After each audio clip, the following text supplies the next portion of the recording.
The torch flickers in a cool breeze, each step carrying deeper and deeper into an endless dark, untouched by humanity. Stories talk of what lies down there at the deepest point, forever hidden from the sun's rays. Yet none can confirm. For those who go down either fail in their return or never speak and utter a word of what lies in the deep, just below humanity's every step.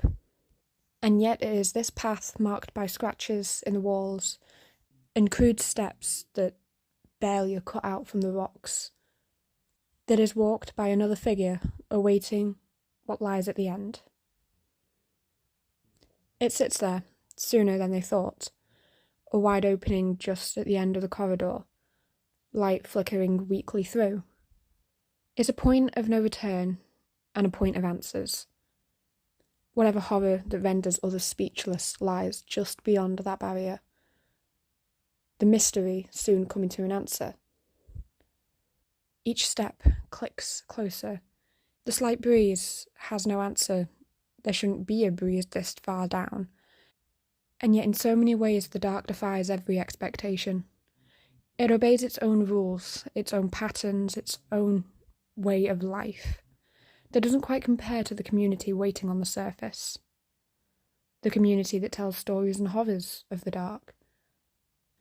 Spikes rise from the ground as they step ever closer to the end. These are formations that have been seen before, they're well documented. Yet in this environment, they're hostile. Towering from the ground in warning of what lies beyond. Rocks in the dark, barely being seen or waiting to trip up their next victim. And a deep breath carries them forwards. Stepping out into the cavern refuses to give answers for nothing more than a moment. Just silence. The same drips distantly echo off the walls, mocking somewhere. The torch crackles as the only company present. So why do people continue to come down here? Why is it this cavern that is subjected to so many stories and tales spread throughout the community throughout generations? One year they fail to return, the next they refuse to speak upon their return. Nobody ever comes down and goes back quite the same. Whatever lurks down here never allows it. The dark shifts. Something from the corner of their eye slowly moving, rising and falling. The shuffle echoes off the walls, ringing through the silence. Without a cause, a lantern flickers into life. Not with a flame, no, not in a flame. A small orb of light floating, suspended in a jar. Nothing like the community knows, nothing like they use. That's the sign they were warned of. The torch is left at the entrance of the cavern, propped against one of the rocks, for the next to find or to navigate their way out of, should they be allowed to do so. It's only then that they turn their head upwards, choosing to look up at the expansive space towering around them. Nothing like this should be under the mountain. It's a hollow space. Rocks and gems dazzling the roof as vines and moss somehow grow without their light. Yet all of that pales in comparison to the towering being resting forever in the space left by a cliff. An endless drop, tipping off from the cliff point, a fence barely doing its job. The peak of the cliff allows confrontation. It takes them closer and closer to the being, somehow standing at the base of the cavern where the base is not seen. Mist and fog rolls around the form, trying to obscure where the robes end and the ground begins. And yet the shadow shifts again. They've got wings.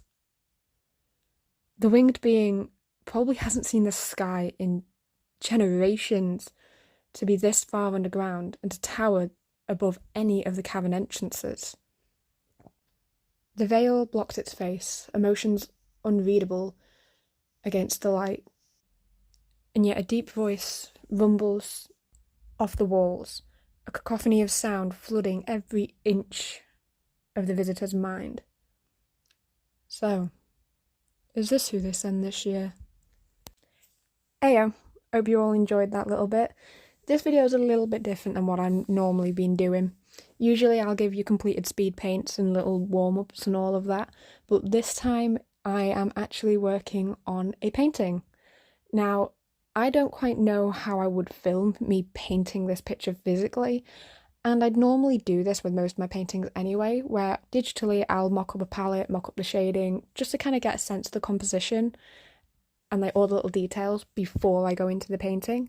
It just makes the process a little bit smoother and saves me later realising that I've completely used the wrong shade and having to go back and fix it or messing around with actual paint. Where with the digital, it's a quick fix, just here and there.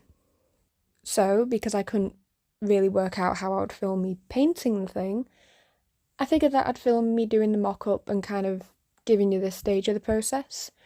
And who knows, it'll take me forever to paint the thing. It's about the size of a door, but it's something that I'm going to be working on just here and there in the background. So when it's finished, I'll be sure to post it somewhere online, maybe on an Instagram.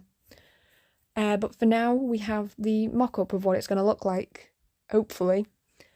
Just with all the little details here and there and the lighting. And I'm really excited to get painting. As you probably saw at the start of the video, I already have some of the base colours in, since I didn't know what colour palette I wanted to base it around, and then I filled in the areas I was certain on, and then I've took it into Clip Studio to kind of work out the rest, since I took a while to work out like what I wanted for the figure, because I knew that I wanted the difference between the goddess and the person approaching.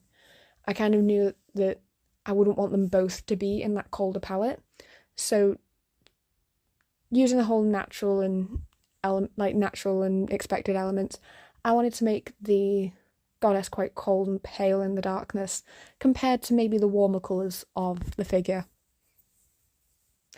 The scale, it's a little bit weird on Clip Studio because it is quite a tall and narrow painting. We recently got a new cabinet for the living room.